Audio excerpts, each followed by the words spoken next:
Okay, for those of you who want to watch this, here is sections 2 and 3 of chapter 5, and then I'll go ahead and post one for how a bill becomes a law. So just listen up. I'm going to go through this kind of quickly so that it won't take too long.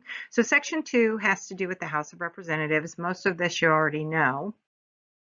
Right? It's covered under Article 1, Section 5. What it does is talks about their lawmaking abilities. One thing that the House has that the Senate doesn't is all laws or all bills to raise revenue have to begin in the House of Representatives, right? So in the House, there are 435 people. It's very large, and so as a result, they have a lot of rules. There's specific procedures that have to be followed. You're going to see with the Senate, it's not so much. It's very informal. They do things differently. But legislating, lawmaking is their main job. That's what they're supposed to do. Right? So as I said, complex rules, right? They're printed out every 2 years and there's a big stack of them. And what they're trying to do is move things through quickly, right? Sometimes they don't move so quickly. Just look at the aid package they're trying to come up with right now for COVID. You have limited amount of time to speak and it's chaotic. It's crazy in there. Debates usually don't take very long. And most of the work doesn't actually take place in the House of Representatives itself. Most of it takes place in committees, right? The person who makes all the key decisions is the Speaker of the House, and then you have other leaders who assist in that as well. Right. Well, as I said, most of the work gets done in committee. You get appointed to a committee based upon your expertise, your knowledge, your education in both the House and in the Senate. This is what happens. And you get there and they address certain specific issues in those that are important to their constituents. A constituent, we're constituents. We're the people who are served by our congressmen and women, right? So we're constituents. They're congressmen. If you're up for re-election and you are a congressman, you're an incumbent. So those are different words you need to know. So remember this word right here, constituent. Right? Okay, so here are some of the committees in the House. Look at that, agriculture, appropriations, that's how to raise money, armed services. Some of those make perfect sense, right? Natural resources, transportation, infrastructure, ways and means. That's like, what are they budgeting for? There's also the budget, education, financial services, all sorts of different committees. Again, it's based on your expertise where you're going to go. All right. It's very important too. Right now, everything kind of functions on political parties, and you're placed into committees and leadership positions based on that. Also, we talk about Republicans are on the right of the political spectrum and Democrats are on the left. That's also where they sit in Congress. Republicans are seated on the right side as you walk in, and then Democrats are on the left. The major parties each select their leaders, right? The Republicans had a big majority in 1995, and then it switched in 2007. The Democrats did, and then they changed the rules, and then the Republicans gained control. It's kind of like that pendulum keeps swinging back and forth.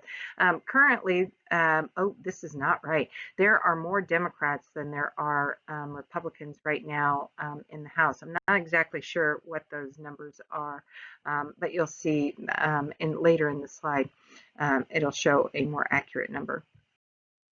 Right. Okay, so the House leadership, what they do is they try to unify the party to make sure they all speak with one voice. And I think that the Democrats are usually really good at that. They also schedule their work in Congress. And then they want to make sure that the people are there to vote on different things. They also distribute information to them, and then they collect that information. They make sure that they keep in touch with each other, and then also members of the White House, the president's staff. I know Nancy Pelosi and Donald Trump right now, they don't really speak. And oftentimes it's really, I don't know, it's a bad relationship usually in the opposition parties. It's only been that way, gosh, in the past, I don't know, probably 12, I mean, the Obama administration and then also the Trump administration. It's been that way. I know that the Democrats really hated George W. Bush too, and they hated Ronald Reagan. And so it just depends, right? Political party has a lot to do with anything, with all of this. Okay, so if you look at the 113th House of Representatives, you can see that the Republicans had a pretty substantial majority in there. The white indicates independence, right? And then this, the 116th Congress right now, the one that's in, this is the more accurate number. They have a majority 235 to 200. Right, so the Democrats have a clear majority there. We'll see what's going to happen here in about a week and a half. I think that probably the Democrats, and this is just me speculating, will probably hold on to the House, and I think that the Republicans might hold on to the Senate. We'll see. Okay, if you look, this is the 113th Congress and the different congressional districts right here. And notice there's a lot of red in there, but then there aren't that many districts in some of these really big states. Right now, look at this with the 116th. Right, the Democrats gained some seats. So you can kind of go back and forth on your own there to look at that. Okay, the Speaker of the House is the most powerful person in the House of Representatives. They're the ones who decide what's going to be heard and what isn't. They are chosen from within the majority party, right? They get to decide who's going to speak and who isn't. They appoint everybody to committees. This person right now is Nancy Pelosi, the only woman who has been the Speaker of the House. They also refer bills to the appropriate committee. If she doesn't want a bill to go through, it's not going to go through. This person is very powerful. Also third in line to be president, right? So very powerful position. Right, it was Paul Ryan right here. He's really young, right? He was born in 1970. Seems young to me, not to you. But he was kind of this nerdy guy who knew numbers really well. He also was a vice presidential candidate when Mitt Romney ran against Barack Obama for president. He resigned. He retired. I think he just didn't like Trump, even though he is a Republican. He's from the southern part of Wisconsin too. So he was there. Prior to him was Nancy Pelosi when the Democrats had control, and then when the Democrats regained control, Nancy Pelosi became the Speaker of the House again. She is from the San Francisco area of California. As a matter of fact, not far from the Golden Gate Bridge, there's a road there, Pelosi Boulevard or something like that. She and her husband are quite wealthy. I mean, multimillionaires. But anyway, she's there. She's the first female, only female speaker, as I said before. So she's been in there for quite some time. Right, and then this guy, he's the House Majority Leader, Steny Hoyer, right? So there's the Speaker of the House and then the Majority Leader. So he's there and he assists the Speaker with everything, and he's served since 1981, right? He's from Maryland. On the Republican side, Kevin McCarthy is the minority leader, right? So the majority leader kind of steers all their bills through the House.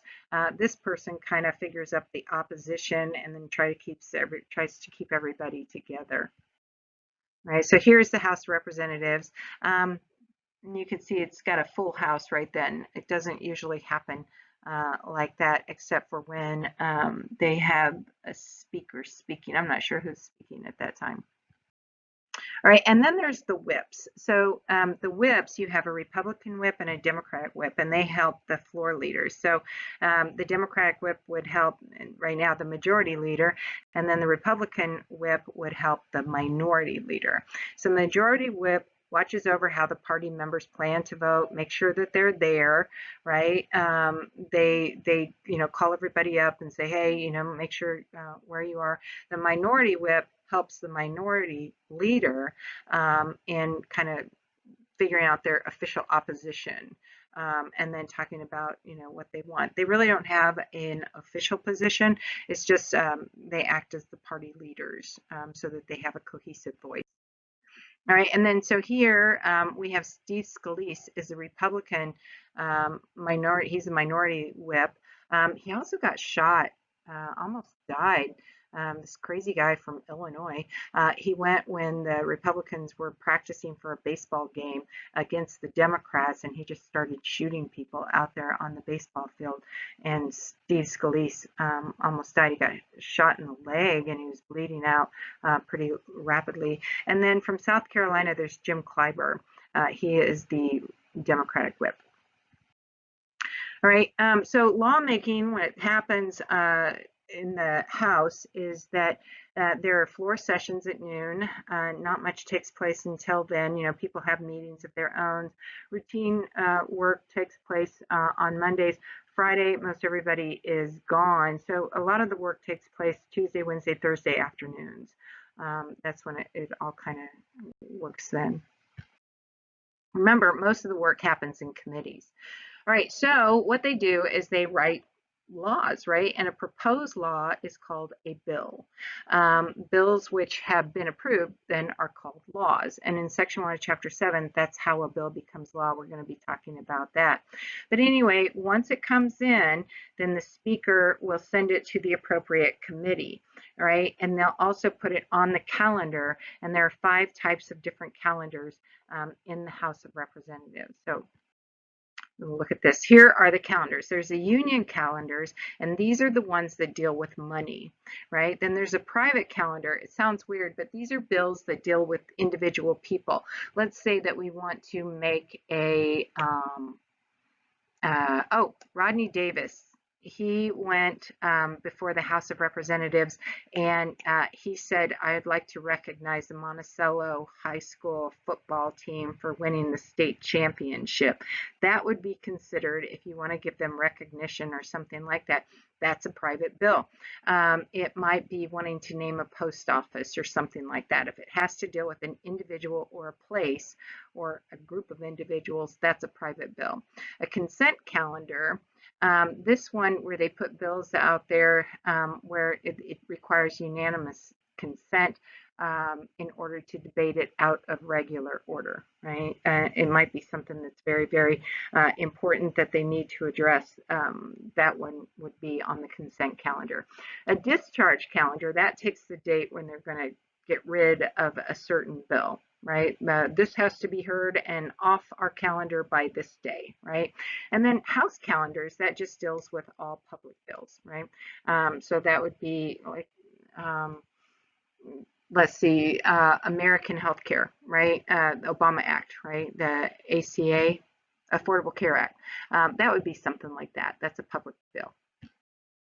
All right, so if we look at it, the group that gets to decide what bills are heard and what the rules are going to be for hearing those bills is the Rules Committee, right? They kind of conduct, they talk about how things are going to go through this certain process. And it's a very, very powerful committee, and you want to get on that. They can push bills through or they can hold them up. They can kill bills too. So the Rules Committee, really, they're the ones that get to decide what is and isn't important and what is or will not become a law. Right. This guy right here, Joe Cannon, he was a congressman from Danville, Illinois, and he ruled the Rules Committee for a very long time until they were finally able to change them as a result of how powerful he had become. All right, so the Rules Committee, what they do is they rule things in, they make a rule on how bills become law.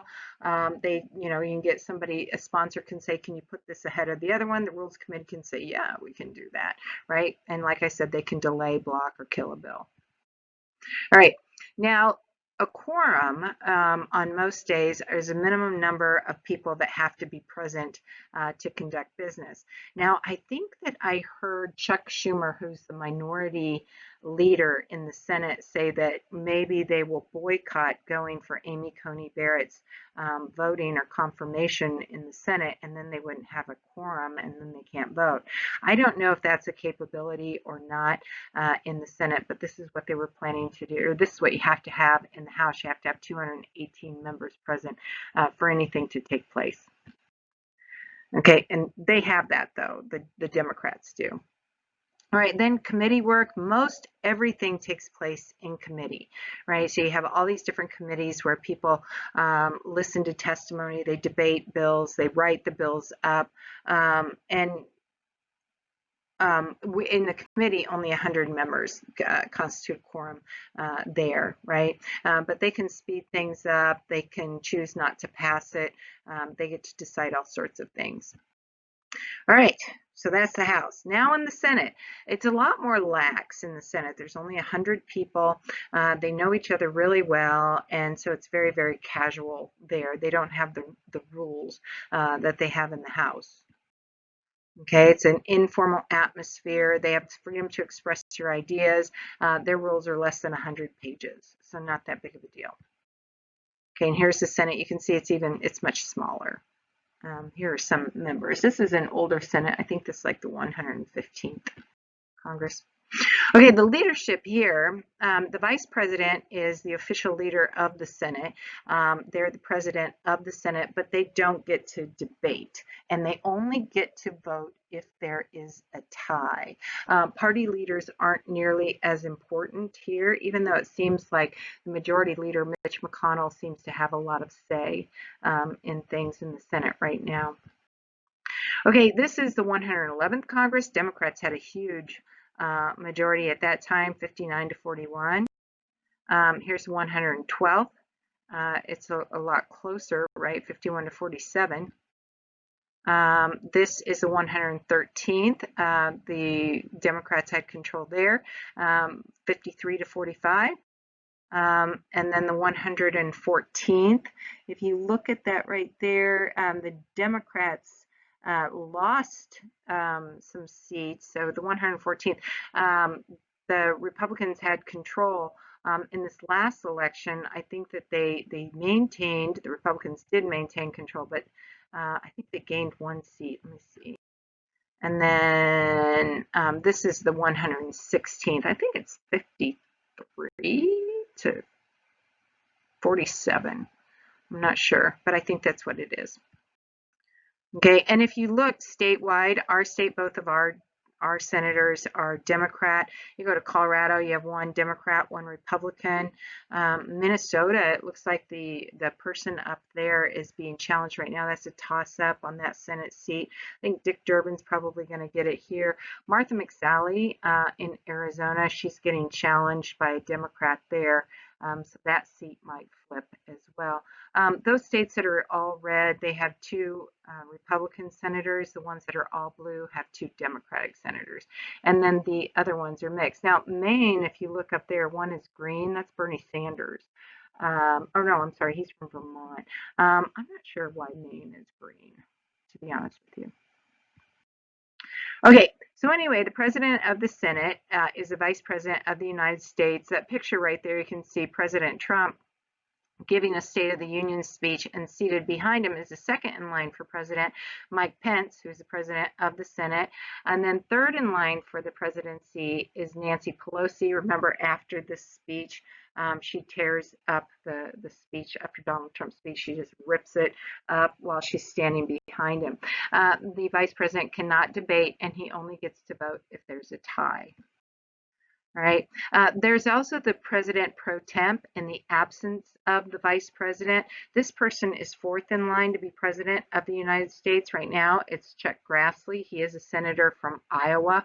He's been in there for a long time, since the 1980s, right? So he's the president of the Senate when the vice president is not there.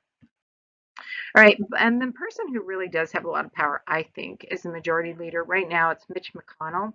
He is a senator from Kentucky. He's chosen by a caucus or a group of people with his own political party.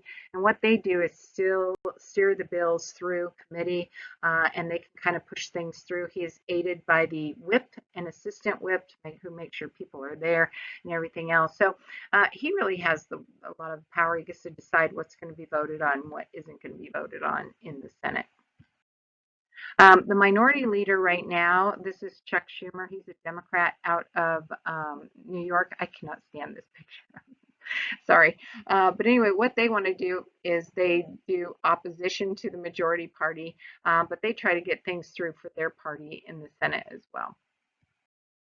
All right, and then you have these whips. The Republican whip, I'm not sure if this is still it, but it's John Thune. He's a Republican from South Dakota, doctor, I believe, too. And then the Democratic senator who is the whip is our Senator Durbin. He's been in the Senate for a long time, and he's the minority whip there.